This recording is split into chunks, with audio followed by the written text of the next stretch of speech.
Hey, what's going on, everybody? Matt the Lumberjack Landlord here. Happy to see you guys, or not see you, and not even see you in the chat. But hey, we just went live, and so people are starting to roll in.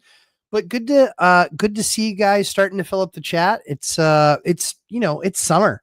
Boom, there you go. We're almost done June, guys. The year is almost half over. Holy cow!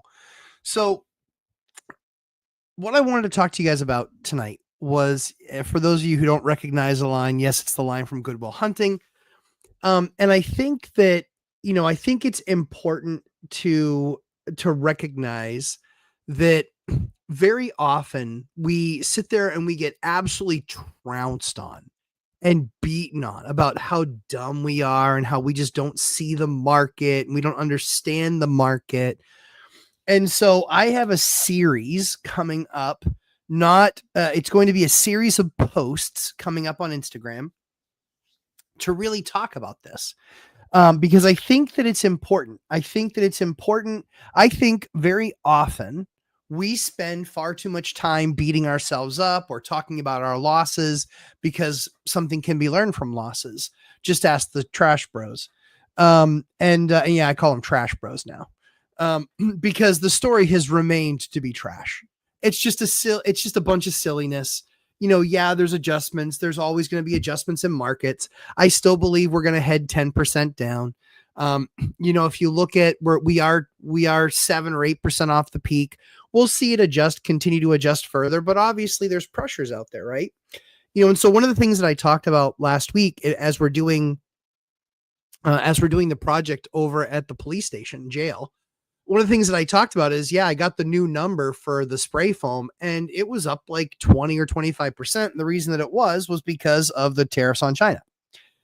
I really, quite frankly, don't care about tariffs. I understand that there's a bunch of people in charge that know all of the inner workings and all of the parts and pieces that probably from an economics perspective better understand what they're trying to drive as far as behavior. So recognizing that rates are higher for longer, that's obviously where we're at. We are rates higher for longer.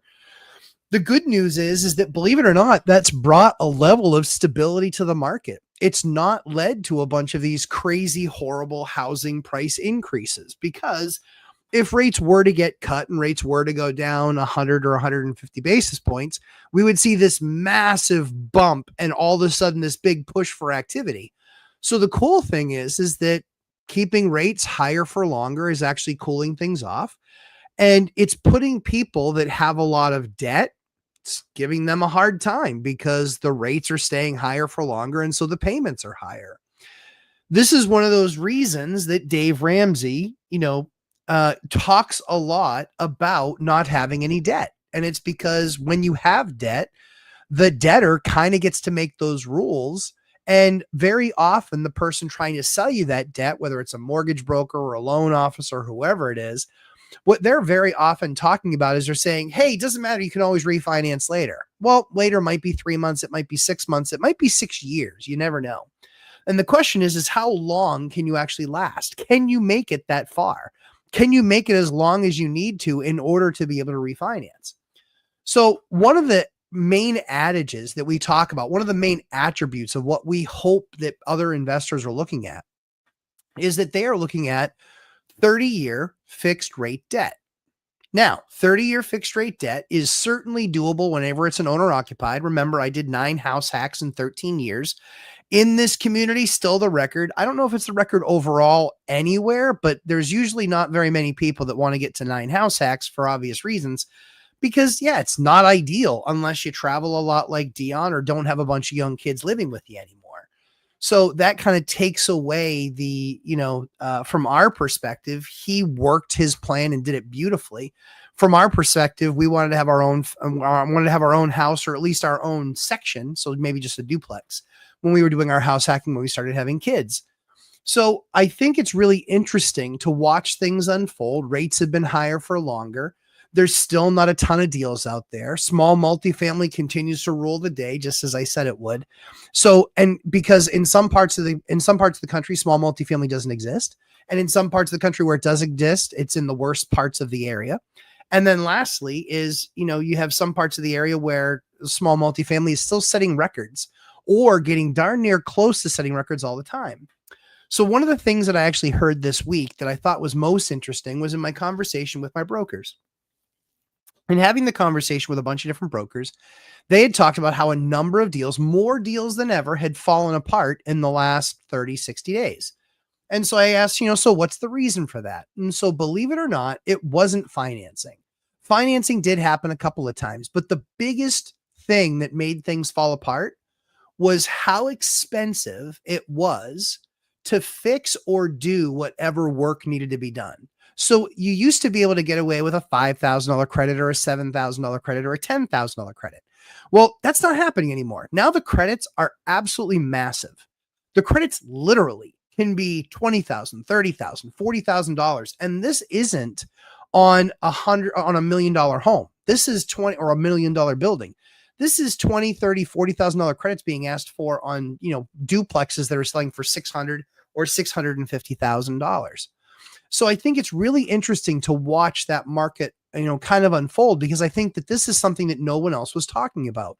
No one else was talking about the fact that a lot of these deals can fall apart because now the cost of construction and materials is so high, and finding the people to do that work and to do that work reliably is so out of whack that now you can't get things done for $7,000, $8,000, and $10,000. I know this firsthand. We sold a property about 90 days ago, and they came back, and the first buyer wanted literally a $40,000 credit. I told them through my agent, I was like, you're absolutely high on crack if you think that I'm going to give you a $40,000 credit. And I said, those are my exact words, and what you choose to say to them is up to you. My preference is that you hit them hard between the eyes with exactly the words that I use. That's my preference. And so, they were like, well, good luck with that. And, them kind of strutting and walking away. Well, good luck with that.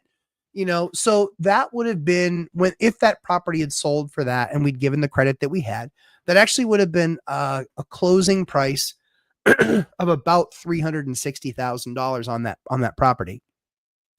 Well, you'll be happy to know that we actually looked at the things that were on their list, and we just said, there aren't $40,000 worth of problems. That being said, there are probably about $3,000 worth of things that we should probably look at. So let's look at those. And I was like, you know what? It's going to make it better. It's going to make it so we can say we just did this, even though we had just redone the entire house. We looked at it and we're like, yeah, you know what? That's fine. It's $3,000. This one actually makes sense. We should do that. So what you ask what that was just one of those things, because novice buyers don't know what they're doing, and largely agents are idiots. So the agents are walking through and they're just like, oh, is that asbestos? Well, we don't lie. We say, yeah, it's probably asbestos. We don't know that it is because we haven't tested it, but it's probably asbestos. Now, asbestos dormant isn't an issue. It's in most New England homes. That's right, most. It's not a rare thing to see asbestos covered pipes. Just isn't. It's one of the things. And there's a lot of other stuff that they do too. They'll use like a paste to cover an old boiler, or they'll put these pads up around the basement when it comes to extreme heat. So asbestos was a wonder material. It's kind of like Teflon. It was done a lot.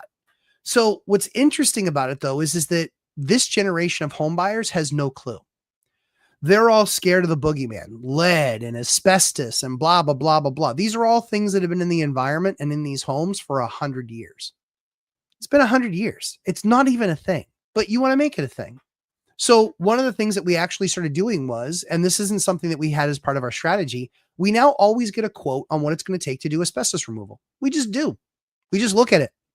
And what's surprising is that's something that used to be even the boogeyman for me.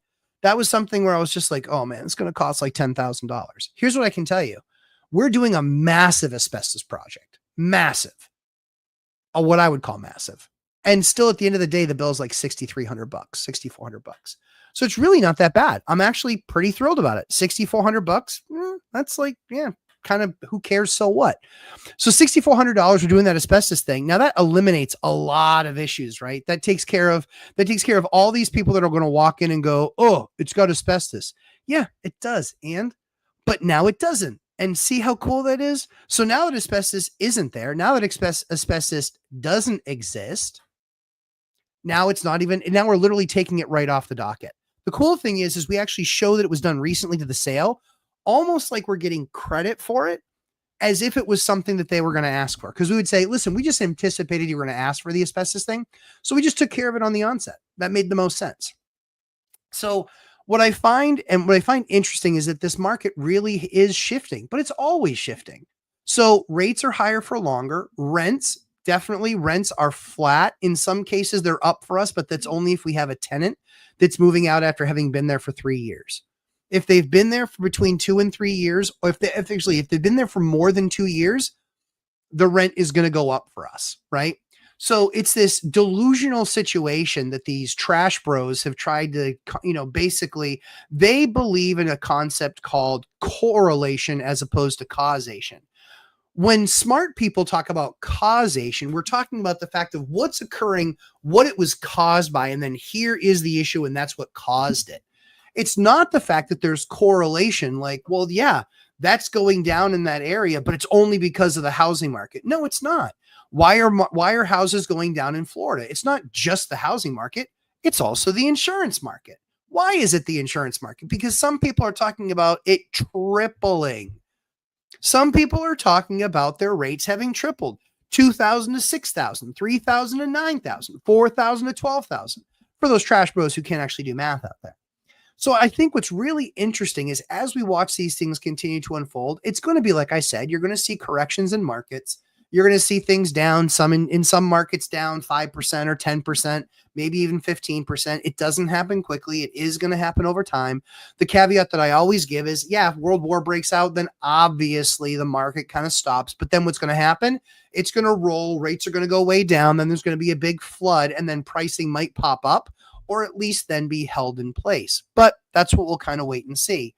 So where we stand right now, with where we stand right now, and what I talked about with is, do you like apples? How about them apples?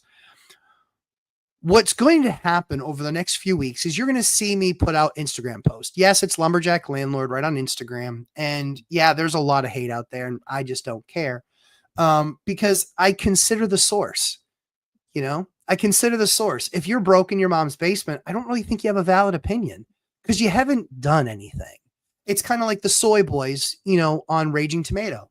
There's a lot of great people on that channel. The moderator, Sarah, she's absolutely fantastic. She's open-minded. She wants to hear what's going on, and she just wants, the discourse to occur. And she does a great job at facilitating that and making sure that happens. But the soy boys who just sit there going, you didn't answer my question. You didn't answer my question. Of course I did. You just didn't like the answer. At the end of the day, what have they accomplished? Nothing. I Googled it and look what it says. I chat GPT'd it and what it says. Here's the problem. If we make life about what we can Google and chat GPT as opposed to experience, then what we have there very often is people that have no clue what they're doing in positions where they're trying to make decisions where they're completely out of their depth. You're never going to see on a resume, hey, can you Google or use AI? And do you not have it? We hope that you don't have any experience. Everybody hires for experience. It's because that's where the credibility comes in. When you've been there, done that, got the t-shirt, there's a level of credibility there. When it comes to working in tech, yeah, I did the math one time, and it's something like, I have like 50 something thousand hours in tech, over 50,000 hours. So yeah, what I did, I know a lot about. AI, RPA, I know a lot about that stuff because I spent decades doing it, right? But it's the same with the real estate stuff. What was really funny was the people that were sitting there defending me on the panel. They were just like, just let him talk. We got an expert for a reason. We're going to ask him questions. He's going to answer it back. And they're just like, well, we don't like how you're answering the questions. I'm sorry. I wasn't here to put it in a form in which it was okay for you. I'm giving you data, actual real data as it hits the street, as it actually occurs, not what something says online. Because shocker of shockers, I don't know why they inherently trust everything online. Are they just stupid? Are they soft? Are they just pure soy? These are all options. So I find all of these things very interesting. But what you'll find, follow me on Lumberjack Landlord. There's a lot of cool news that's going to be hitting there over the next few weeks because we've made massive progress on the jail and massive progress on the flip house. In fact, I think the flip house is going to be on the market next weekend or next week. So you'll see pictures and everything posted, and then we'll do a walkthrough after they do all the pictures. They're just doing all the touch-ups and things like that now. And we'll then cover the budget. We'll cover the budget of what we spent there. And I think we're going to be over budget. We're going to be right in that realm of where I said we were going to be. And then we're going to share some of the failures that we had there. We definitely had some failures on that project. And as always, I share with you the successes, just like I said, send you the failures. But I think it's time to start celebrating more of the wins. I don't think this community is sharing and celebrating enough of the wins. When you win a deal, that is awesome. When you make an offer, that is awesome. When you come over or overcome something that's an obstacle, a unit not renting, a unit that needed to be better rehabbed, a septic issue, a sewer line issue.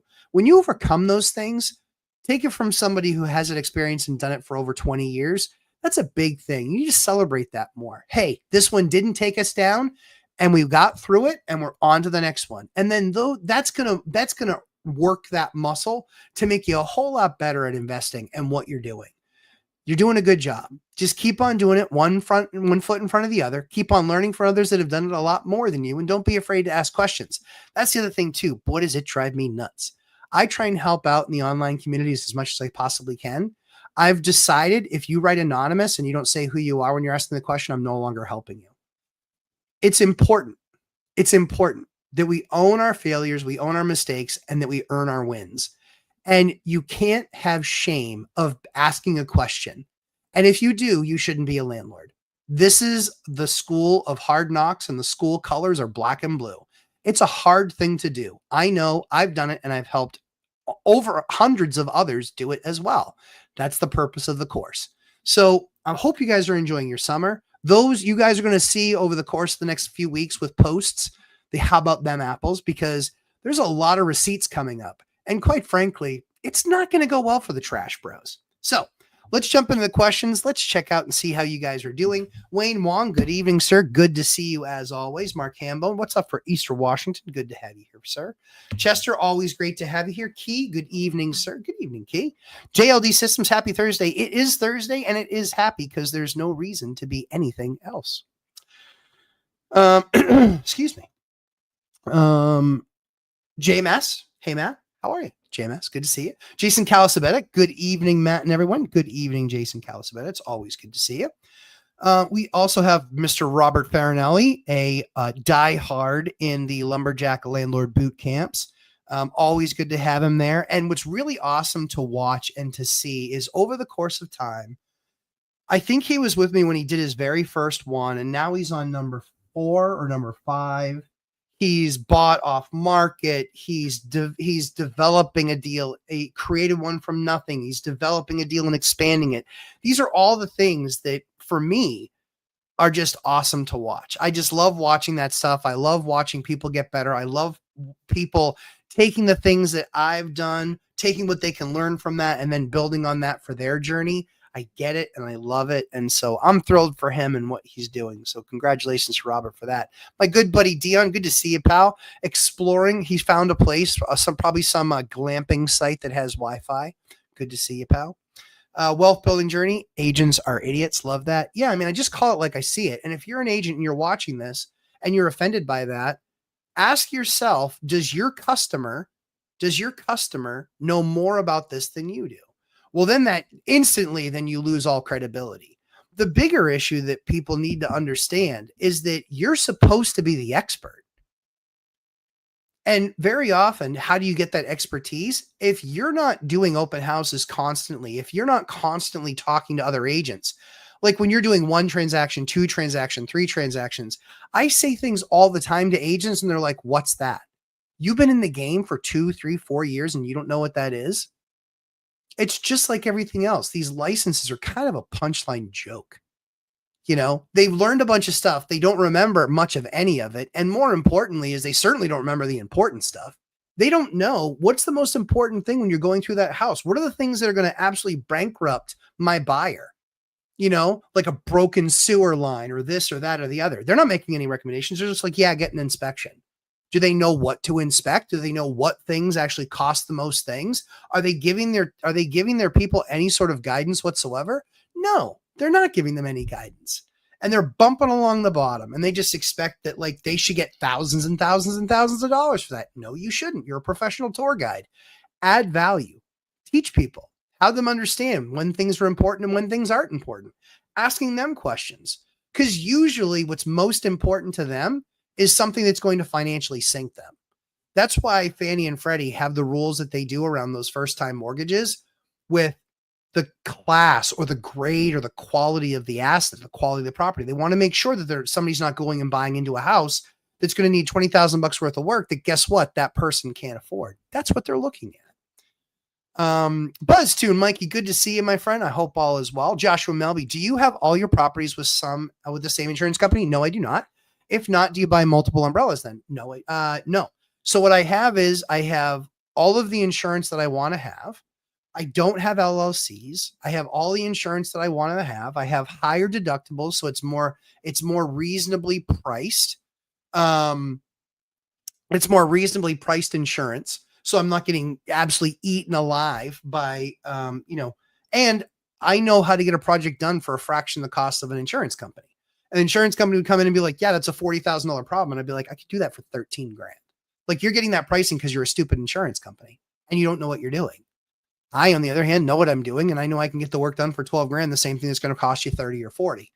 So the way that we have it structured is we have insurance policies on the individual properties. We have higher deductibles, but we also have higher coverage because that's what we're most concerned about. And then we have umbrella that covers that. But we actually purposely diversify. So all of our properties are actually spread between, it's either 3 or 4.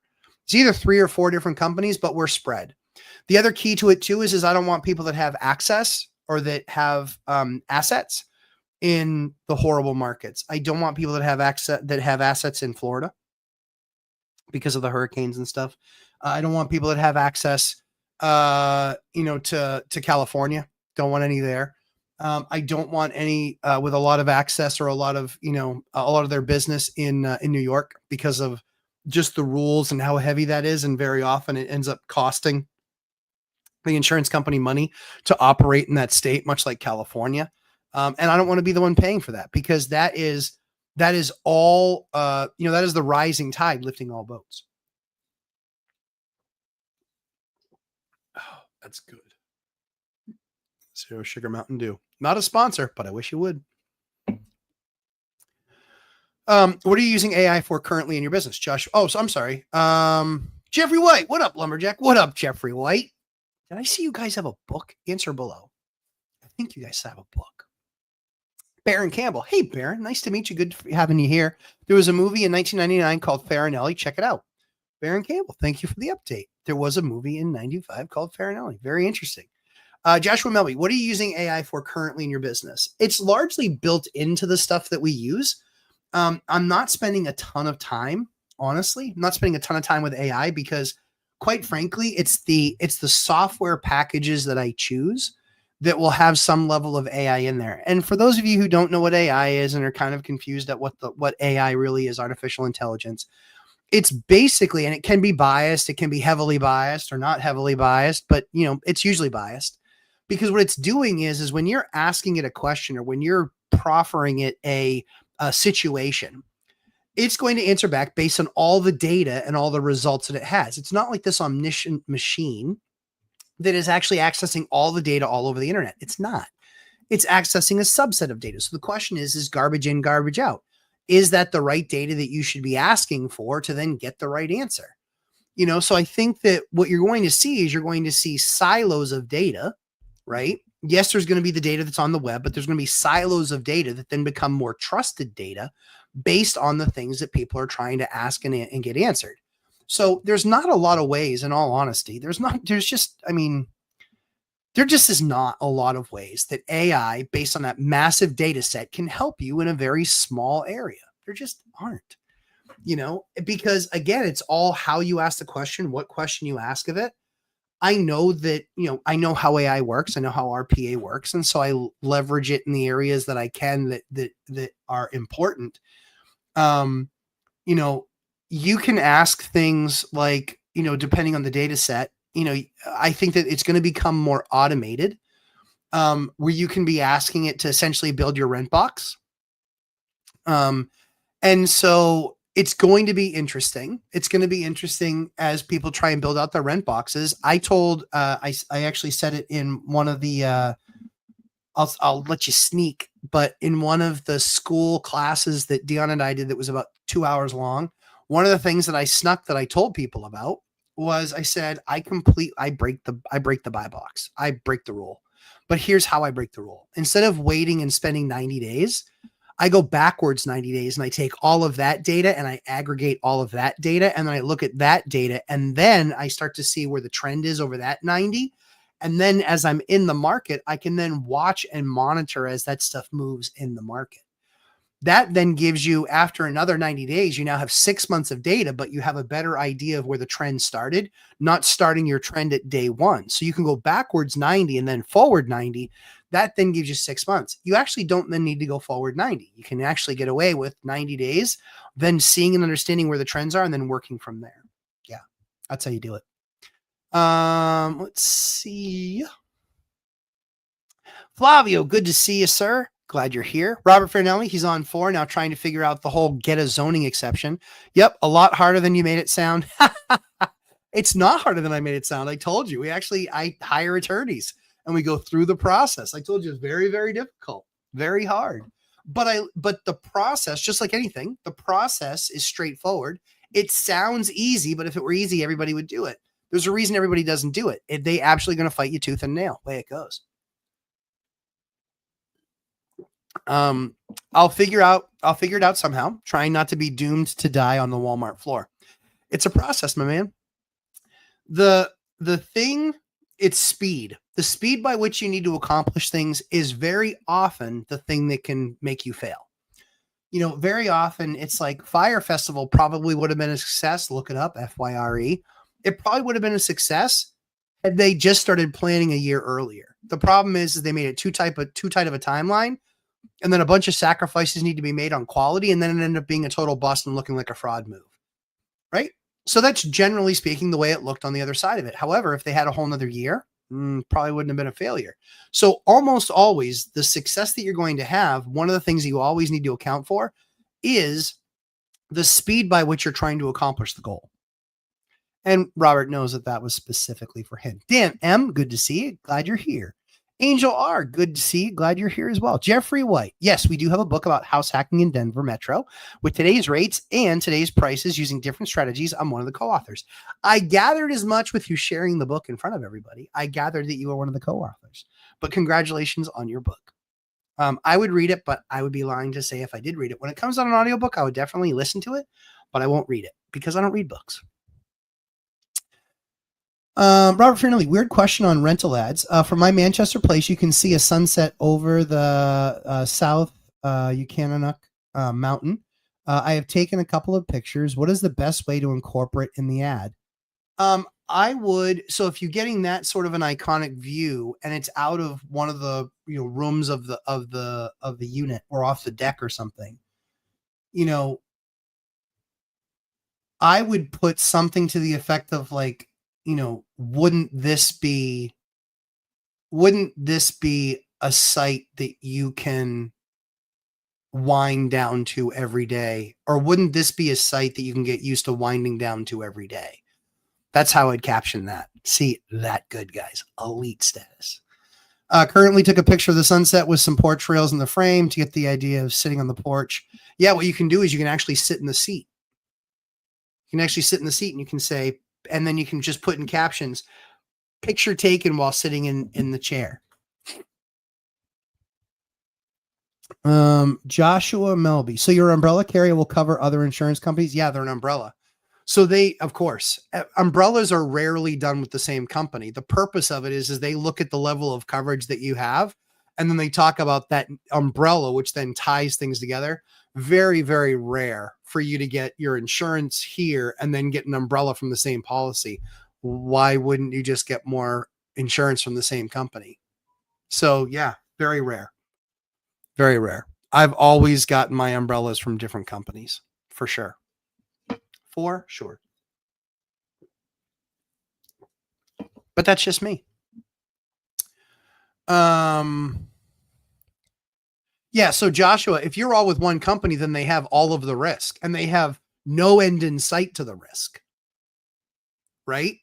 They have no end in sight to the risk. I want the two insurance companies fighting about, no, you need to do this and you need to do this and you need to, because they know that if it's a $800,000 claim, the umbrella policy is going to say to them, it's an $800,000 claim. That's on you. It's under $1 million. Period. End of story. And if there's other additional exposure, like they want to earn to get to that point because umbrella policies are pennies on the dollar for a reason.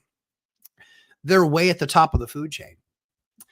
Aloha from Hawaii. Hey, Mark, good to see you.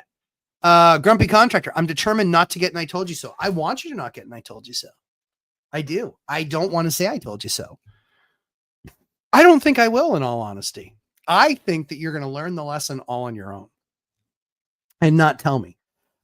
Because, and what we're talking about is we always really talk about not being overextended, you know, so it's not doing more than in the beginning, even if you're a contractor, you shouldn't do more than one project at a time because it's about time, money, and resources. Maybe if it's a small window, then you can maybe do a second, but usually not. Certainly nothing of substance, right? Certainly nothing of substance. So the idea is almost always, yeah, you really should keep it focused. It really should be one project at a time, and that way you're going. I've got 3-ish. I have 3, but here's an example. Last year we had 3 projects, big projects. We had the jail, which was over $1 million budget on rehab. We had a 5-unit, which was $250,000. We had a $250,000 project, $250,000 to $300,000 project there on a 5-unit. And then we had a house, which had a $65,000 budget thereabouts. So you had that piece. And then we did 14 units. We turned 14 units last year and updated them as we went. So the idea was when I bought everything, so everyone's like, oh, are you still buying deals? Yeah, absolutely. Are you still buying as many deals? No, absolutely not. The reason why we're not buying as many deals is because we don't have the bandwidth to buy as many deals, because we will buy a great deal. But the best part is there aren't a ton of great deals right now. That being said, when a great deal passes, like the one that I just closed, we did that deal. It was a great deal. That's why we did it. We put 20% down because we 1031 into it. And so I think we have a balance of a little over $300,000 in that building, and it just appraised for almost $550,000. So I have we're coming up on $250,000, almost $250,000 in equity in that property. And that's because I bought it right, but also I put, whatever, $100,000 or whatever down. It's pretty impressive. It's pretty amazing in all honesty. Robert Fernelli, it can be seen from both the front porch or the dining room, but the dining room picture with the window frame, put the window down. It's just not coming out right. Yeah. So I would take the window down and take a picture from that, or maybe back up a little bit. But there's a lot of different things. I mean, again, from the porch, it's a beautiful thing. It's a beautiful thing. Joshua Melby, thank you. You're welcome, Josh. No problem. Happy to help you. Yeah, I always want that diversification, because here's the thing. When they know that they're getting the renewal at the end of the year, so here's a shocker of shockers. I had an insurance policy that I don't know how they did it, but I had an insurance policy and they came back and they quoted me $5,500. And I was like, that is a joke. That is not going to happen. I was like, so FYI, just so you know, you're getting shopped. I was honest. I was like, I got to shop you. The number's ridiculous. So what did I do? I shopped them. Sure enough, they don't watch this. Thank you. Sure enough, that 55 was actually not horrible. It was not horrible. I got a quote for 7,700 and for 7,700 and I think like 6,200. But surprise, I came back to them and I was like, all right, did you sharpen your pencil? What do we have? And they were like, well, we found a way to get down to $3,400. Awesome. So at 55, they were cheaper than everybody else, but I just thought that they were screwing me. And they kind of were screwing me. It kind of sucked. But we got them. We got them at the end. Joshua Melby, I think State Farm has one of our umbrellas. Our main umbrella. Because I don't know if we have multiple umbrellas anymore. I don't think we do. I can't recall. Harsh reality to fire. Hello, all. Good to see you, Harsh. Just getting some different answer feedback from agents I'm getting quotes from. Yeah, honestly, a lot of those agents, they ask them how many clients they have, like me. Ask them. Ask them, how many clients do you have that have, more than 20 buildings? Ask them that question. I'd be willing to bet you the answer is zero. It's likely zero. Not joking. It's likely zero. Then why are you using them as an agent? Why? They don't know what they're doing. You need to be talking, you need to be asking the qualifying questions. When I picked up the phone looking for a replacement for that insurance policy, I knew exactly what I needed to get. And you know what? I spent the morning. What I do first is I look up everything, right? I look it all up online. I look up reviews, and the trash reviews I don't even bother with.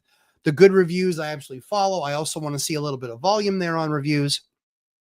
And then I talk to my network and I ask them. So I spend a few hours reaching out, making a bunch of those phone calls. I get a bunch of that information back and I'm like, all right, sounds good. This is my list. It was a list of maybe 10 or 12. And so I called that 10 or 12. I got the icky feeling from 6 or 8 of them. The other ones I said, all right, I'll spend the time with you. I'll give you all the data and see what we can get back. And those were the numbers that we got back. And so I still ended up going with my original carrier. But that took work. And so I think you're doing the right thing by talking to a bunch of different agents, but you need to ask them, how many customers like you do they have? If they don't have any customers like that, it's kind of like that scene from Groundhog Day when Bill Murray is laying on the couch and the psychiatrist says something to the effect of, I've got an alcoholic now. And it's literally like, they're keeping score like an agent would. Well, I've got a guy that owns like 20 properties, but it's your only one. How are you finding deals for me? How are you understanding enough about that market to go out and create opportunity for me or create value for me?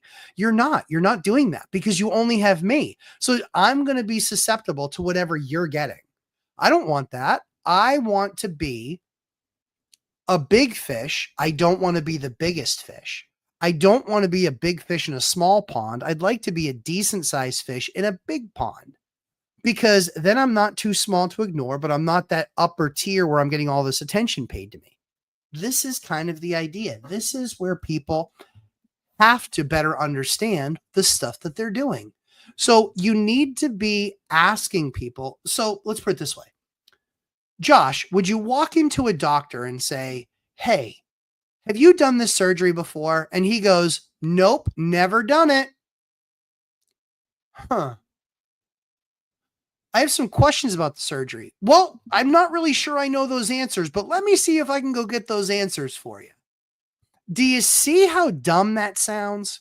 Like that's just ripe for disaster. It's just ripe for disaster. So that's the stuff that I always push you guys. That's what we teach you in the courses. Understand that the person that's getting you the data understands what data they're supposed to be getting you. Understand that they know enough about a market. Why do I talk to all these contractors? Why do I talk to all these bankers? Guys, I have 7 bankers that I talk to on a monthly basis. 7. You need to build that same network. 7, 8, 9, 10, relational. I talked to Convoy Homes. I talked to 3 local banks. I talked to a credit union. I talked to a national bank. I talked to an international bank. 7. And when I'm calling them with, hey, what are you guys working on? Do you have any new products or things like that you're talking about? Is there any appetite for a certain type of product? Is there anything that, that banks are, is there any type of, assets or type of deals that a given buyer is looking for? Because if I know I can get the financing for something, what do? I go out and I try and find that deal because I know I can get the financing for it. And I know that that's financing that they're looking for. So they're going to give me better pricing on the financing. Matt, the lumberjack landlord, gets it. So this is what I would implore you guys to do. That relationship is critical. Reaching out to a bunch of different people, having that conversation with a bunch of different people and really understanding what it is that you're looking for. But when you're talking to a broker, that's why I don't like brokers. Dion likes brokers. I don't particularly like brokers. I like the ones who are going to manage the process for me. But most importantly, they're not just trying to sell it to the highest bidder or the one that might have the biggest spiff, because brokers, largely speaking, are whores. They're salespeople. You show me, and I saw it all the time. I worked on the executive side. Here's what used to happen all the time, kid you not. When we would go into a new wholesaler, do you know what we would do? We would say, hey guys, what's the best, what's called a spiff?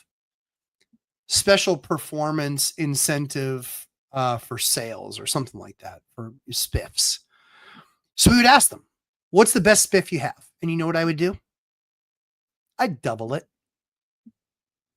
The best spiff that they had, I would double it. And they're like, whoa. All the sales guys are like, whoa, that's crazy. Yep. Double it. Best spiff you have, double it. Signed off on. I'm signing off on it. Go to work today on the phones. Take opportunities that you have for other products. Push them our way. Double. Same thing happens with brokers. Bad news, guys. Same exact thing happens.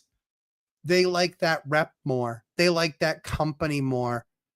Yeah, right. Sure they do.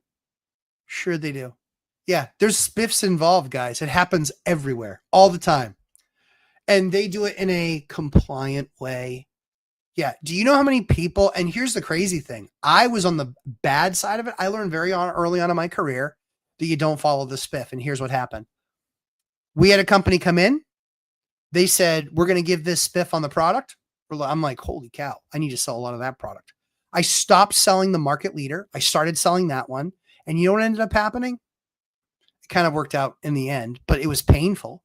What ended up happening was we were told, yeah, this technology is awesome. It's absolutely fantastic. You're going to love it, blah, blah, blah. So we were all like, yeah, it's great. It's fantastic. Blah, blah, blah. We're going to use this product. And so we sold a bunch of it because I took the word for the people that, hey, we're going to give you this great spiff. And I was like, but hey, they've shown us it's better technology. It just wasn't proven better technology. So what ended up happening? Within 6 months, our clients had so many problems with those. We had to work out a deal to get the other company that was the leader to help us swap out all of those deals. Now, the cool thing is that we still got paid a commission on the delta there, right?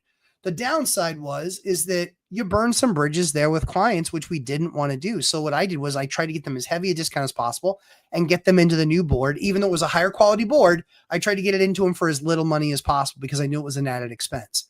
That was the first time that I learned, and I was in my early 20s. That was the time that I learned that spiffs didn't matter. That they mattered when you wanted to shape behavior and get a result. But if you're the one in the shoes, you need to really understand the cost of doing that. And that's critical because we weren't doing anything immoral or illegal. But more questions, that's when I learned more questions need to be asked. I needed to see a better track record because I didn't want to put my clients in a bad situation. I should have better understood that, but I was 21 years old, so I didn't really understand that. And certainly no one's offering that opinion, but I got very successful in my career. I was one of the best in the business at what I did. I was actually the best in the business at what I did. I was speaking on national panels and I was, one of 4 thought leaders in the area. But where that brought us was the fact that we got to that level of success because we always had our clients' best interests at hand, regardless of what any vendor was offering us. We said, prove to us that it's as good as you say it is. We'll put it in a couple test sites. Prove to us it's as good as you say it is. And if it proves out that it is as good as it is, then yeah, open season, the spiff is just a bonus. That's wisdom. That's the right way to do that. Jeff White. Oh, I'm sorry. Let me hit grumpy contractor. I'll definitely admit and document. I believe you. I do. BuzzTune, using a lawyer to challenge tax assessment. Best way. So I wouldn't use a lawyer. What I would actually do is I would find a tax assessment company. There are companies out there that specialize in challenging tax assessments. The issue is it's not about the tax assessment to your property. It's how it relates to the other like properties around you. That's where most people get the mistake. So what ends up happening is, let's say my taxes go from $4,000 to $8,000. Absolutely crazy. I want to challenge that all day long. But if all of my competition and all of the stuff that looks like my stuff goes from 4,000 to 8,000, I'm going to lose that challenge. And I'm going to have spent a bunch of money on that challenge. But there are lawyers out there. There are companies out there that are lawyers, but not specifically a lawyer. But there are companies out there that have lawyers that work there. And what they do is they will say, it's just like an injury attorney. I'm going to take a percentage of what I recover. If I recover nothing, that's on me. So what that does is it puts the onus on them to review the path and then have them come back to you and just go, you have no prayer. It's not going to work. You're going to lose. I'd rather know that up front. So Mikey, hopefully that helps you. But amount they can challenge to lower total costs involved. You can be thousands and thousands of dollars. Make sure you're linking up to somebody, like I said, which is somebody that only charges a percentage of what they recover. So maybe they just say, hey, year one, I take all of it. I take everything that I saved you. And then year two, those savings are yours from there on out. That's the right way to do it. Maybe not those percentages, but generally speaking, that's the right way to do it. Let them take the percentage very often. And it certainly matters more with a portfolio of properties. If you're talking about one that's challenging, but usually you want to do it when you have a few properties to have them look at and then go, yeah, this is how I would do that. Hopefully that helps you. Grumpy Contractor. The plan is to complete the first 2 doors start on the third as time is available for the money to do the work and the timeline that will work. I know what the goal is. And congratulations to my buddy, Brad Marchand. Love you, Brad. I'm so excited for you. Thank you for the Stanley Cup win, even though it was done with the Panthers. I'm so excited that he won. He gave his heart and soul to Boston for his entire career. I watched his entire career.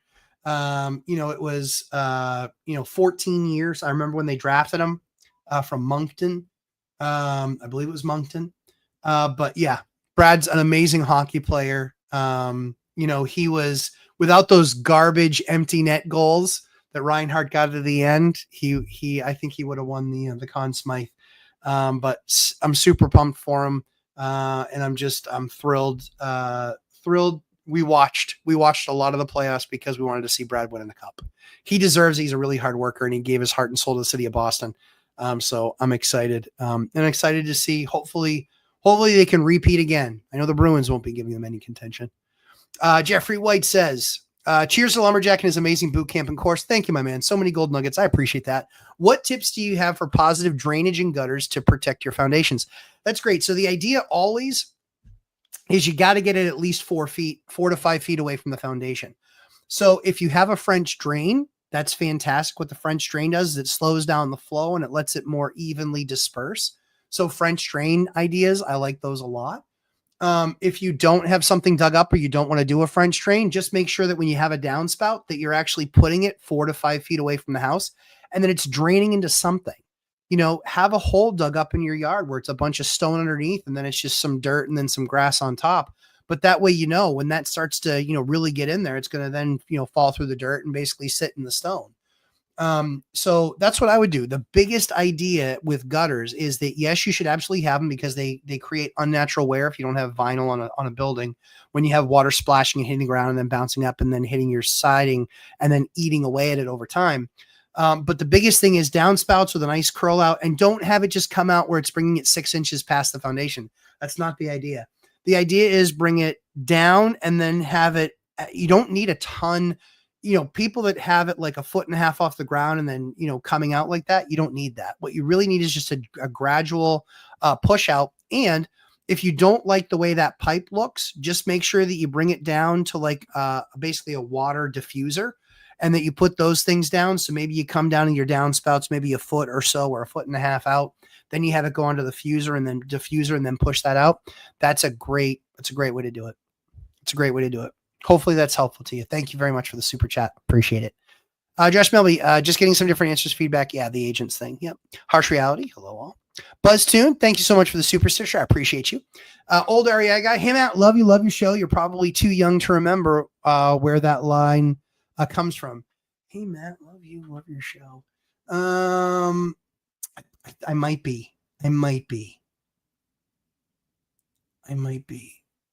And now I need to see what it is. Hold on 1 second. I want to say, is that like Dating Game or Family Feud or Johnny Carson?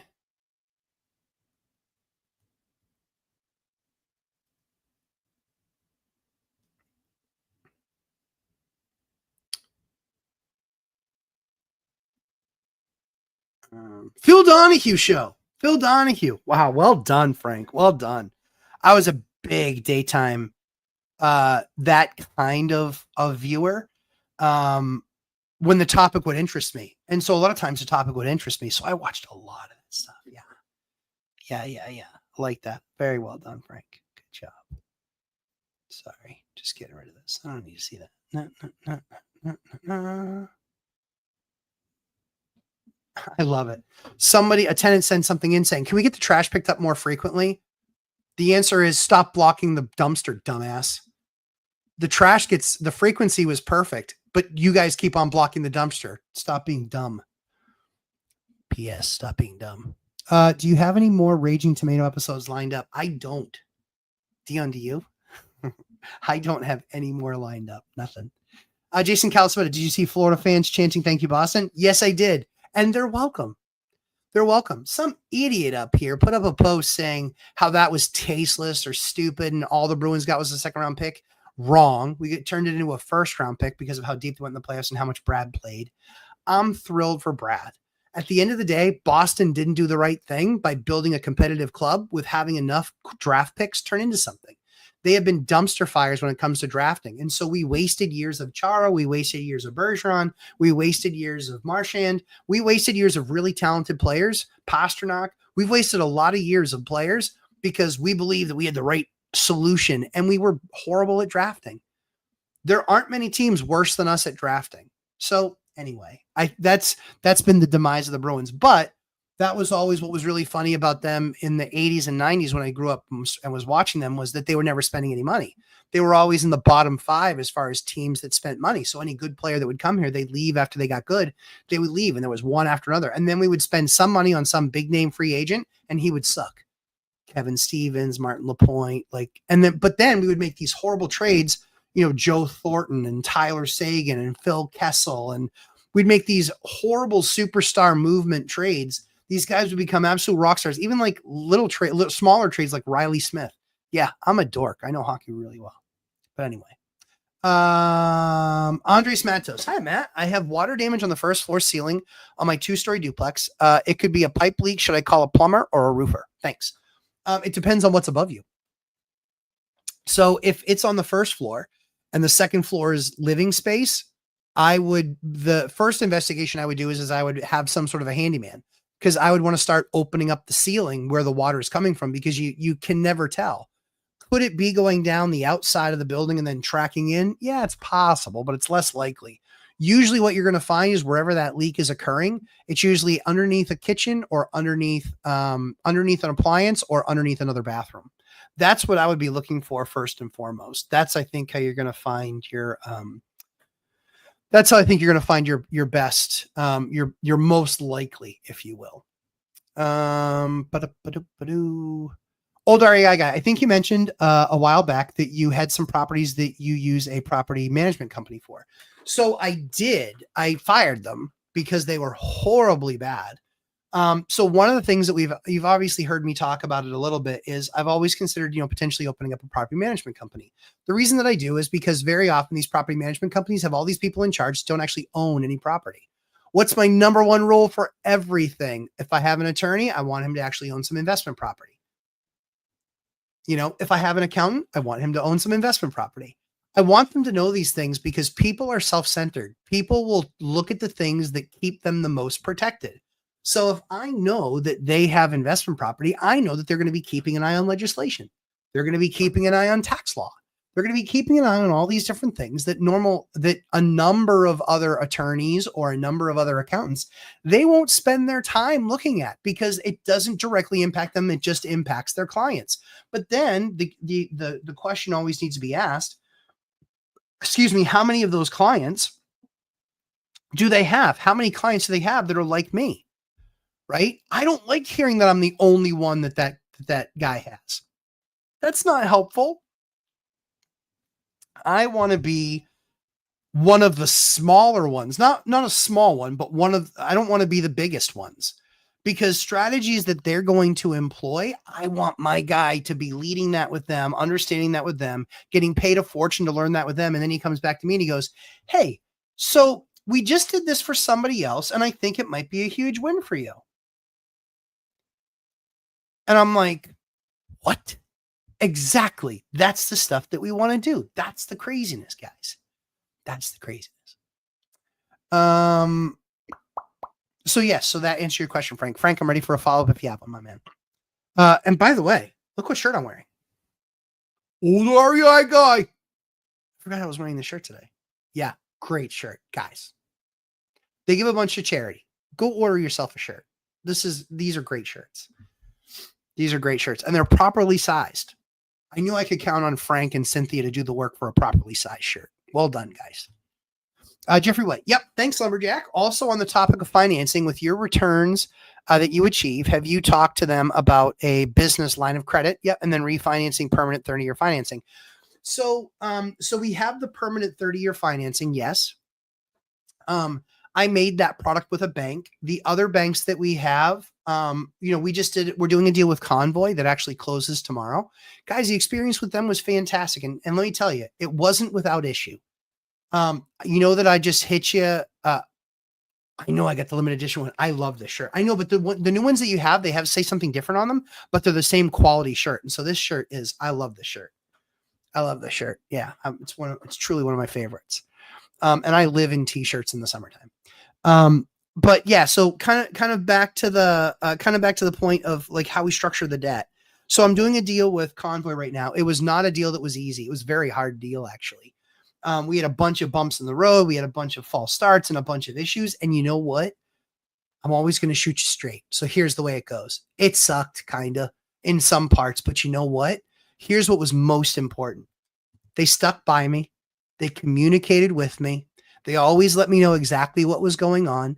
There was never more than 48 or 72 hours without some sort of an update. I was never like, no one's getting back to me. What's going on with this? None of that stuff happened. So to Jonathan and his team, they really know how to do customer service. They really know how to take care of you. What they can't control, for obvious reasons, what they can't control is they can't control what the end bank is doing. They can't control that. All they can do is get what they've asked for, provide that, and then manage that process to make sure that they're helping you out and not picking on you and dragging you on every little thing that they need. They do a great job of managing that process. So even though it was, I honestly learned a lot more about them than I would have had the thing just gone super simple, easy. The market's shifting. The banking is shifting. The lending is shifting. The banks and what they're buying is shifting. Expect that there to be some challenges there. But again, I can't speak more highly than I couldn't speak more highly of Jonathan and his team. There was always a group of people on the email. I was always getting answers within 24 hours. I would get the answer. But very rarely was I the one reaching out asking for an answer. And often when I was doing that, it was because I had just done something and let them know, hey, I just did something. Is there anything else that you need? But these guys are absolutely fantastic. So I would highly recommend Convoy, giving those guys a chance. They did a great job. They worked really hard for me. And we're signing tomorrow. So I'm excited for that. Like I said, it was a lot of work, but they found a way to get that done. They stuck by me through the process. And so, yeah, to Jonathan and the team, if you reach out to them, let them know that I sent you and that I was really happy. I was really happy that we got to where we got to. And that they played, like I said, they just played such a huge role in that. So that meant a lot to me with how hard they worked for me. It really did. It meant a lot to me. Give me just 1 second here. There. Good. Old RA guy, thank you for your support so much. No, absolutely. Old RA guy, fantastic. They started their journey. They failed the first time they tried it. And then they had to recover. And then they've been able to dive back in. To their credit, I don't know that they needed any humbling because of the nicest, most humble people I've ever met. He's a skilled craftsman. They're really good at what they do. And so I think what was really fun being part of their journey was again, just kind of being part of their journey and being able to have a conversation with them and have them bounce ideas off.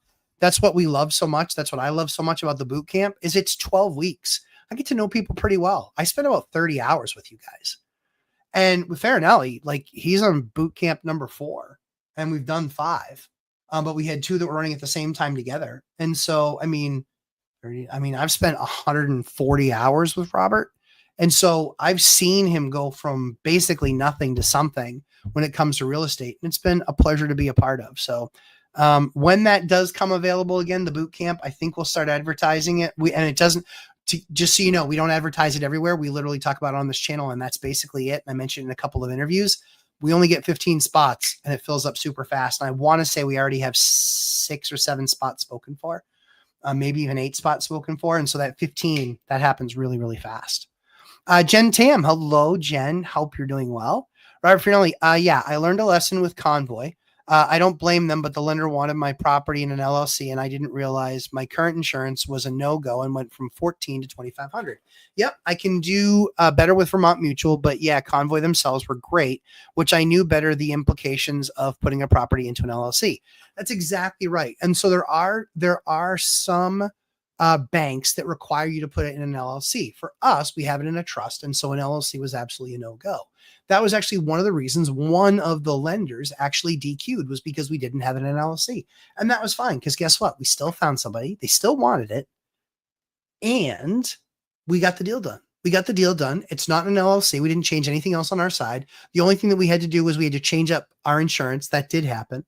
But our insurance was, it was marginal. It's a few $100 more than what we were currently paying. So it wasn't that bad. So it's a few $100 more a year. No big deal. But most importantly, I think we got, mid-high 6s. Mid-high 6s for a rate, but 30-year fixed rate debt. And so, do rates go down to 5? Do they go down to 3? Do they go down to 4? Do they go up to 9? I don't know. But we'll keep that debt. And the cool thing is the debt on that deal, we can get out of that debt pretty easily. Not a big deal. It's not a big deal. So yeah, it was a great experience working with them.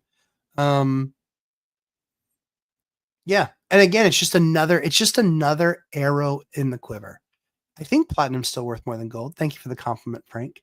Matt's boot camp is worth its weight in platinum. Thank you for, I certainly understand what you're going for there, but let's just double check. Platinum spot. Platinum price today. Oh, really?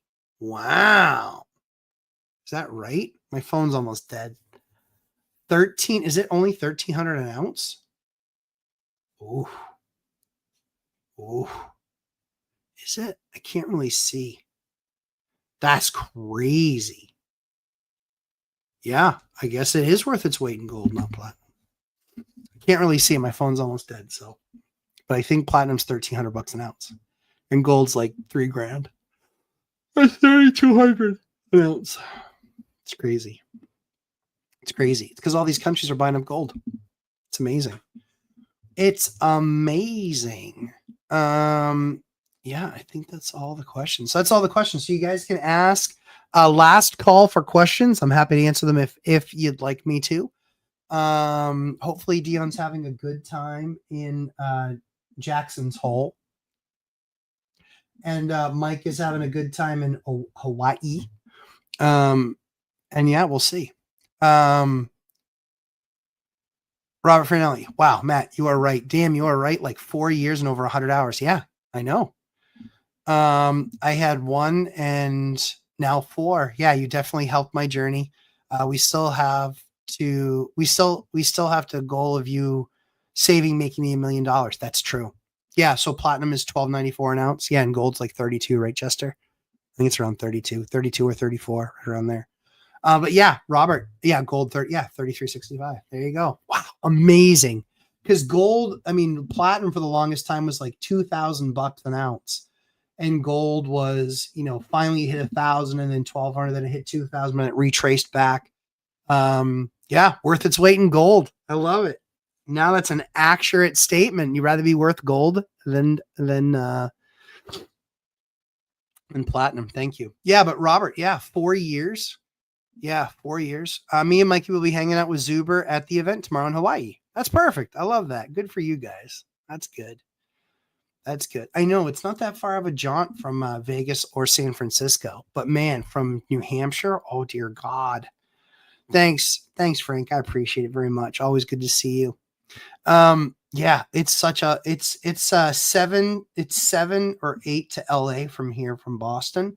7 or 8, and then you got another 5 out to Hawaii. So it's like 13. It's a lot. So a lot of us, excuse me, a lot of us on the East Coast, we just go to the islands here. We'll go to Aruba's about 5 hours.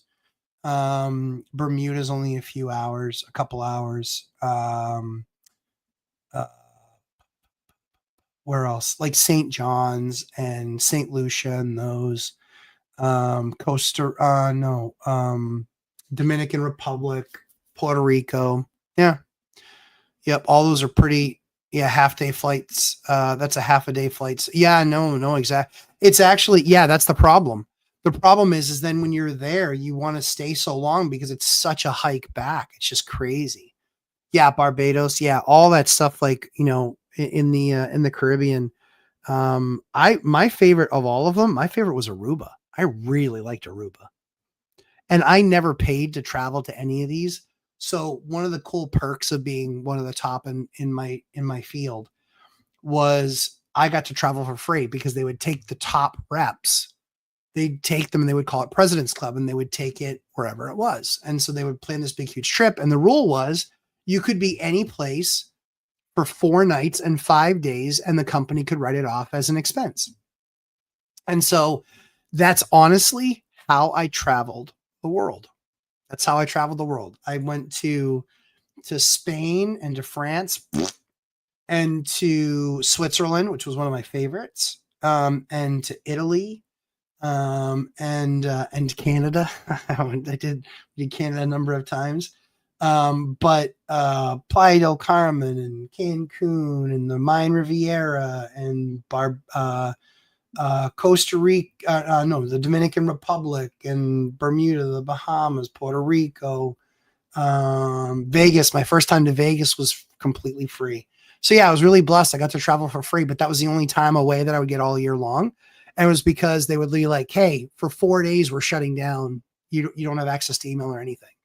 So I still had to find ways around that because I still had to work my deals and my clients still had my phone number. So that's what I did. Yeah, it was really good. Let's see. Structure specialist, adding driveway to duplex, use gravel or asphalt. Really, it's what the town is going to allow you to do. I don't like gravel. Depends on what there's a lot of variables there. I don't particularly like gravel. I want to get, but again, from our perspective, if you have a gravel driveway here in the Northeast, you're redoing it every year because of snow plows and sanding and salting. It's just a nightmare. So I prefer being in the Northeast. I prefer asphalt. But the bigger thing is you have to ask your town because the town will have rules depending on where you are, what drainage is on your property. They'll have something called impermeable surfaces, and tar or asphalt is an impermeable surface. And so what they say is this much of your lot can be impermeable, but if you don't have enough coverage and the driveway takes that out of range, that's what you have to worry about. So then they say it has to be something that's permeable, and then they have different types of materials on how permeable they want it to be. So there's no hard and fast rule. But for me in my area, I want to do an asphalt driveway where I can. There's areas that you can't do it. We had usually it's stuff that's too close to water. So whether it's a lake or a pond or a river or a stream, all of that stuff, they have rules around how much permeable space that you need.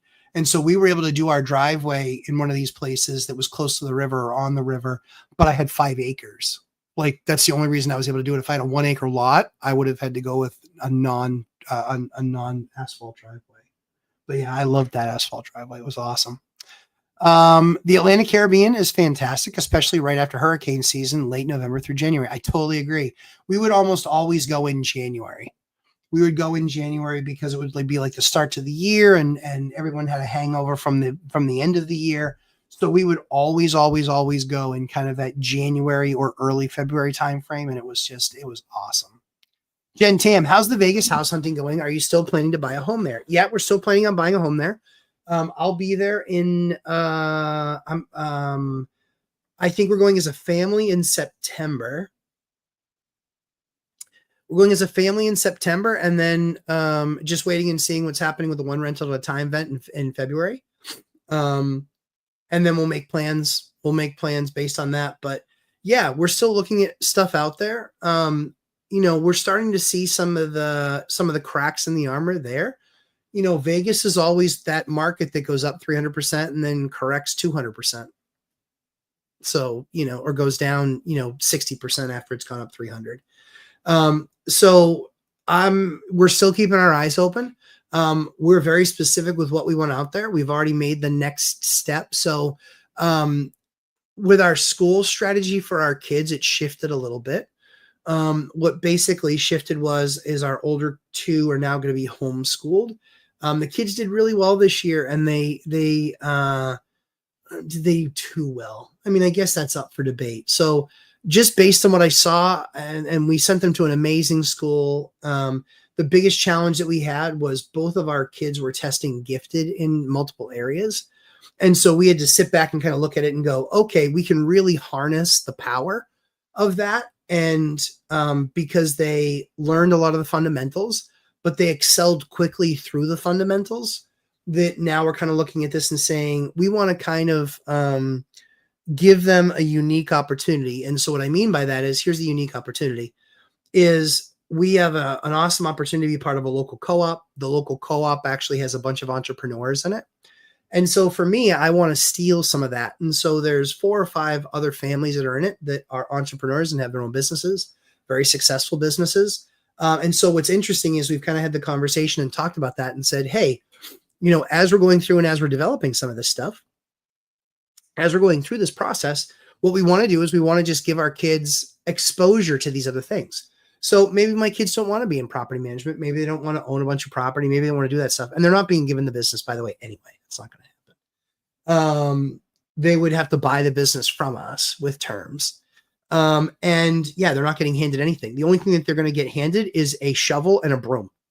That's what they're going to get handed. And it's so they can sweep up and so they can shovel up. But they'll work through the business all through high school. Likely, they're going to work for other people as well. I want them not working only for me. I want them working for me for a little bit because I want to teach them that work ethic. I want to make sure that they understand that you take pride in your work no matter what it is you're doing, whether it's shoveling a floor or finishing a financial statement.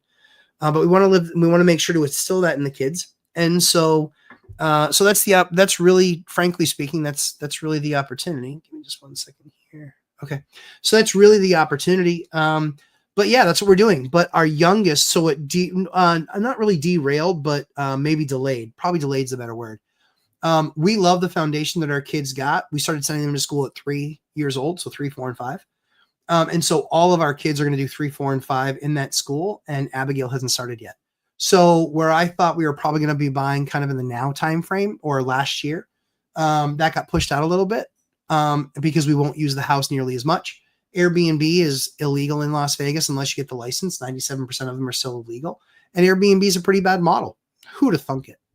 So that's what we're kind of looking at. But here we're going to, we still don't know if we're going to decide to double in size depending on what the market gives us over the next couple of years, or if we're going to downsize and pay off a bunch of properties. I had a conversation with an investor this weekend about talking about selling the entire portfolio. I would do it if the number were right, depending on how we structured it. Part of it would be seller finance. Part of it would not be seller finance. So we'd see. I'm always open to everything and open to a different door. But largely speaking, if I did that, we'd probably move into just some more assets. The thing that I like about my portfolio is that it's very liquid. It's a bunch of dupes, tries, and quads, and those sell like this. But think of it this way. The record was just broken in one of the towns that I do. The record was broken for a quad. A quad went for over $1 million. Went for about, I think, $1,050,000. And they just had a duplex break a record. It sold for over $700,000. This is not a cheap market. So I sit here and I scratch my head and I go, all right, what's my entire portfolio worth? It's a big number. And I don't owe that much on it. I owe enough. I know I own 8 figures on it. Let's put it that way. I own 8 figures. Yeah, 8 figures. But we'll see. We'll see. It's just a thing. It's just a business. Well, we can do something else. So we'll see. Structures specialist. Yeah, structure specialist. Thank you for answering, Lumberjack. You are my inspiration. Structure specialist, you're very welcome. I'm always happy to answer your questions. Thank you for saying I'm your inspiration. You guys are my inspiration. The only reason I do this show is to help you guys out. That's it. You guys see, I'm not a big, like, let's turn the phone on me and let's record me doing something. Nope, not my kind of thing. So I love just spending time with you guys here and just answering your questions.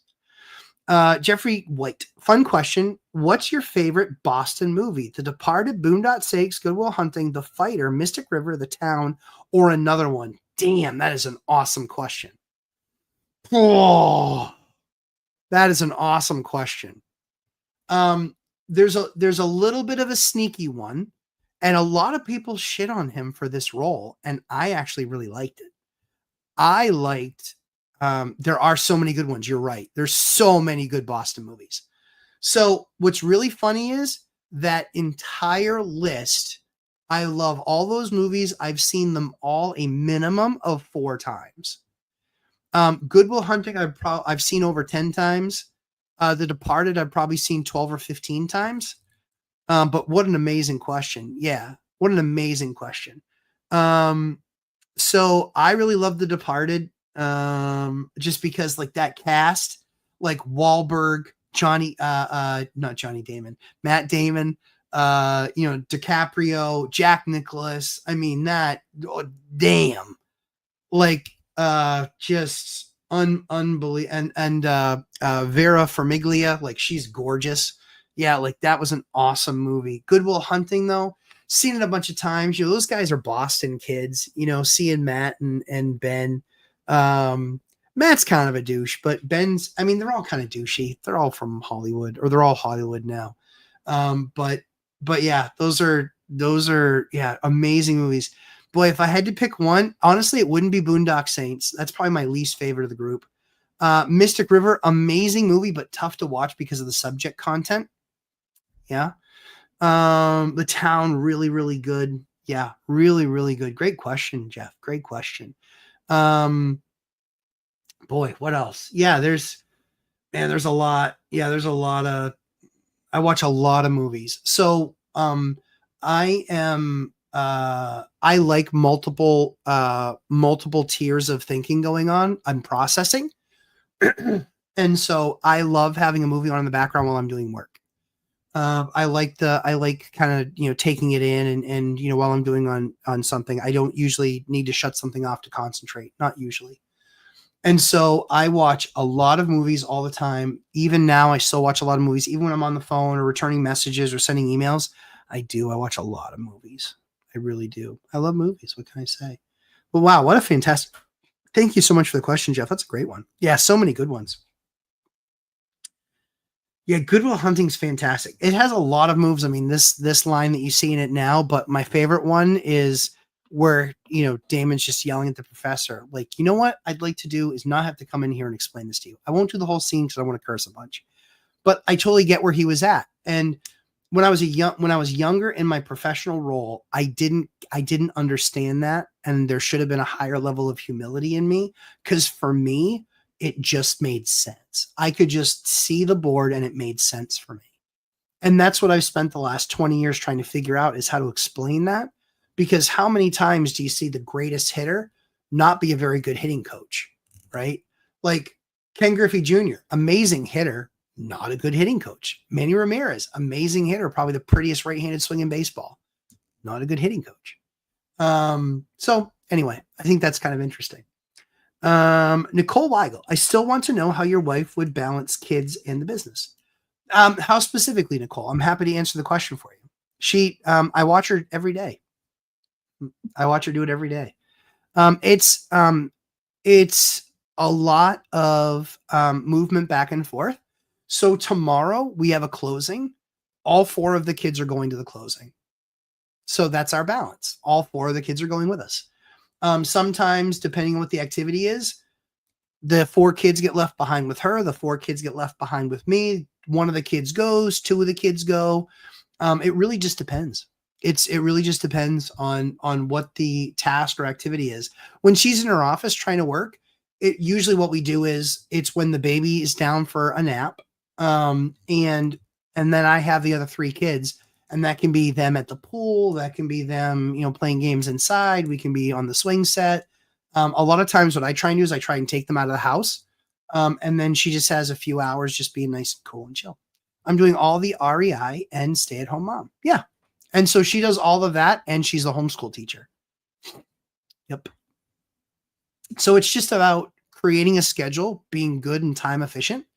And that efficiency really just comes from having dedicated time. So it's like when we wake up, we know that school starts at 8 a.m. and you're done your schoolwork. You'll go until about 9 or 9:30. You'll get a little break, and then you'll go for like another hour, and then at 10:30 you're done. 10:30 he's going to be done for the day. He will have gotten through everything that he needs to get through.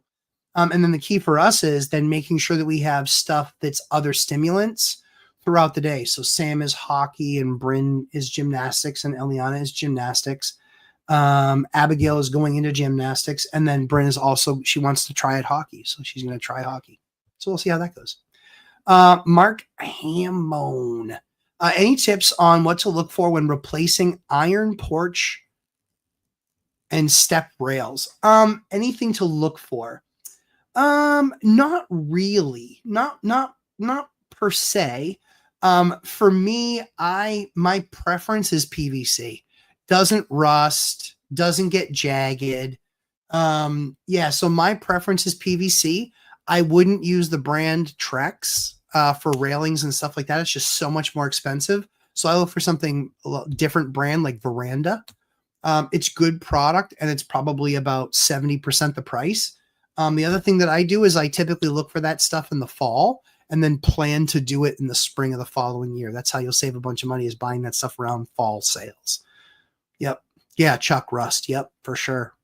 Chuck, bought my first rental. Congratulations, Chuck. Well done. Older home in good shape in a lower C area. That's fine. On market for 9 days. Love it. A few showings, but no luck yet. Rent is lower than comps. I think I've covered it all.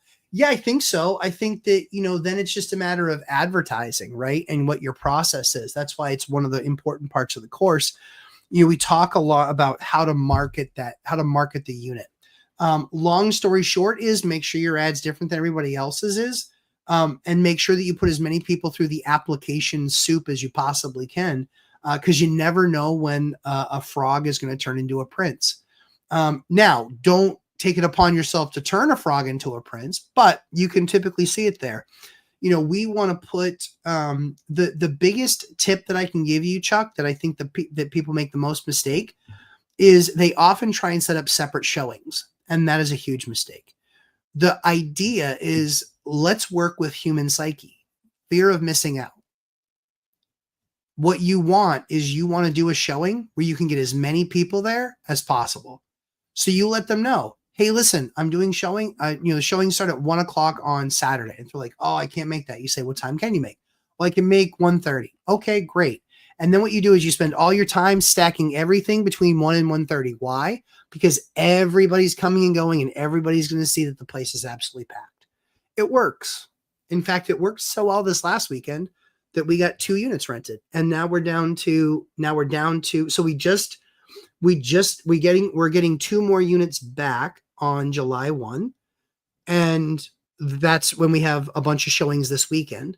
So we'll see. I know a lot of people have given their notice, and so we'll kind of see. Mark Campbell, yeah, Trex is nuts. I'll check out PVC, and thanks for the help tips.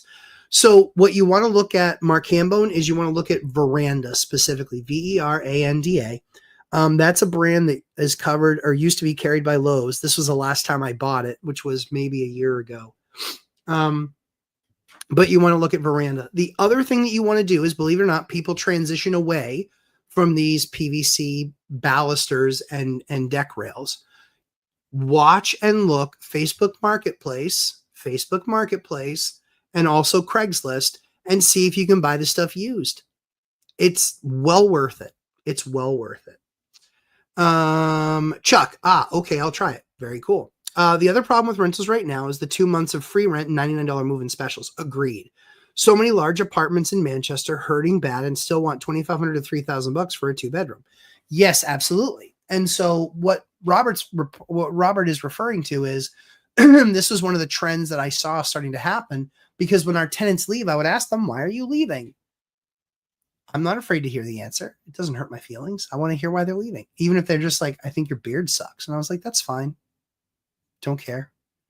I'm just interested to know why you're leaving. And if you need to leave because my beard sucks, then you can leave because my beard sucks." But what's really interesting is to Robert's point, one of the things that I brought up, probably a couple of months ago, was I started asking tenants why they were leaving, and they were getting $99 deposit and free 2 months rent. So you sign basically a 14-month lease, but you have 2 months where you don't pay the rent. The funny thing is that this really reminded me back of '07 and '08. The same thing happened there, but here's the other thing that happened. People started getting approved to buy houses that I wouldn't rent to. Zoob saw the same thing. There were people with high 500 credit scores that I'm like, "I'm not renting to you." And they were going out and they were getting approved for a home. They're like, you don't need to rent to me anyway. I'm buying a house."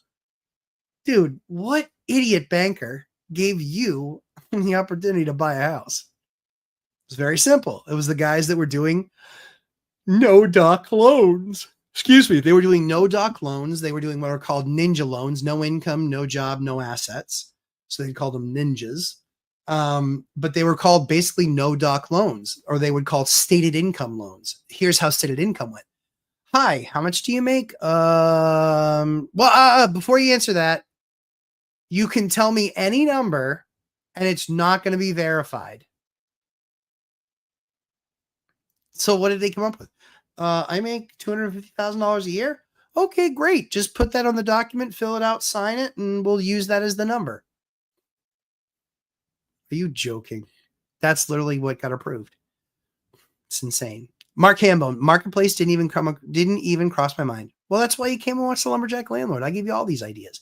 Guys, I will buy anything for value. So I've deconstructed someone's deck. I've deconstructed kitchens. No joke. A guy put an ad up on Facebook Marketplace and said the wife hates the kitchen. It's 3 years old. I'm like, damn. It's 3 years old. It's like, okay, game on. So I looked at the kitchen. It was a beautiful hickory kitchen. Beautiful. It was going to go perfect in one of the lake properties that we had. Not a second home, but a rental. So I was like, that's what I'm going to do. So I bought that entire thing. I bought that entire kitchen, which was, I want to say it was 14 or 17 cabinets or something like that. And I bought it for $1,500. And I got the fridge for $600, which is a $3,000 fridge. It was only a few years old, but with the new configuration that they had, they couldn't fit that fridge anymore. So, and then I think some of the other appliances they kept, but when it was all said and done, I think my total bill was like $3,000 between, and I got all the granite too. I got all the granite. And so I didn't use the granite for the kitchen, but I cut it up into pieces and I used it for vanities. Like, that was a pretty awesome idea. Here's something that they all overlooked. When they took it apart, they left the $300 Kohler faucet in the granite. So I moved it. I took it off. Before I put it in the back of the trailer, I was like, I waited for them to go inside because I didn't want them to see me taking it off and then them go, "Oh, we probably should keep that." Nope. So I made the deal for everything. And then I was like, "Yeah, I think we're all set." She goes, "Yeah, you're good." And I was like, "We're good." And literally took the thing out and they left the sink in there too. That was fine. But we got the sink taken off. The sink was a $200 or $300 sink. The faucet was a $300 or $400 faucet. But we got all the granite. So when it was all said and done, we did that entire kitchen for, I don't know, less than $3,000. We did the entire kitchen for. And where are you going to do that? And on top of that, we created a bunch of granite countertops for like vanities and things like that. And that fridge actually went into a different property that we needed a fridge. So yeah, I do a lot of work to try and find value and create better opportunity and value. There's no reason to walk into a store and have to pay retail. I asked today, I got a new kitchen today for the flip house. Got a new kitchen today. And I was like, what do you have scratch and dent? Can't be on the front though. And they looked and they're like, yeah, we only have, oh, you know what? But we do have these things that are on, we do have this kitchen that's on clearance and we've got a couple of each piece left. I was like, perfect. So a nice GE kitchen, stove, fridge, dishwasher under 50 decibel, and above microwave with a vent, $2,100. Cash flow is freeing. Howdy, everyone. Howdy. So $2,100. Where are you getting a kitchen for $2,100? A lot of people spend that on a fridge. But again, close out and we just walk through the process. So always be looking, always be willing to make the effort, and it will very often, it will work out very well for you. Guys, have an absolutely fantastic rest of your week. Keep an eye. If you don't have an Instagram account, go get one, even if you just follow me. I don't post crazy often. I'm not posting 3 times a day like Gary Vee would say, but I'm posting a couple times a week, and it's always something valuable watching. You guys will see, if you look on the account, you'll see a picture of my daughter, Giddy, because we got, I want to say it was 27 faucets maybe, but we got 27 faucets for a fraction of retail, literally 75% off. And that will fuel us. I want to say that bill was, I can't remember what that bill was. It was only hundreds of dollars, but it was thousands of, it was 75 or 79% off. And in fact, I'm waiting for Adam. Adam Shiflett was the one who guessed the right number. He was the closest. Adam Shiflett won. So now we actually are going to wait. I said, what would you like me to talk about? And so he has a couple of options. So I'm waiting to hear what he wants me to talk about. And then you're going to get an opening based on that. So guys, have an absolutely fantastic rest of your week. Wayne Wan, thanks for saying the kind words. Dion, always good to see you, pal. Guys, have a fantastic rest of your week. Keep an eye on the Instagram, Lumberjack Landlord on Instagram. Keep an eye, because the posts are going to come, and they're going to absolutely wreck the Trash Bros. They're going to absolutely wreck them. It's just, it's going to be biblical, because right now they're talking crash, crash, crash, crash, crash, like they have been for years. And now they're like, but it's now finally happening. No, it isn't. It really isn't. There's no crash. No one's losing money. So that's that. I know. Yeah. Dion, don't get too close to Jackson's Hole. It can be dangerous. Guys, as always, thank you for your time. Thanks for coming and hanging out with me. Hopefully today was helpful for you. Good luck on getting units rented. And have a fantastic rest of your week. If you're in New England, finally enjoy some of the nice weather and not all the rain. But you guys, will see you in the next one. But again, watch Instagram. I'm telling you, I've already warned the other amigos. I've let them know a reckoning is coming for the Trash Bros. Guys, have a great one. We'll see you guys in the next one. Take care, everybody. See ya.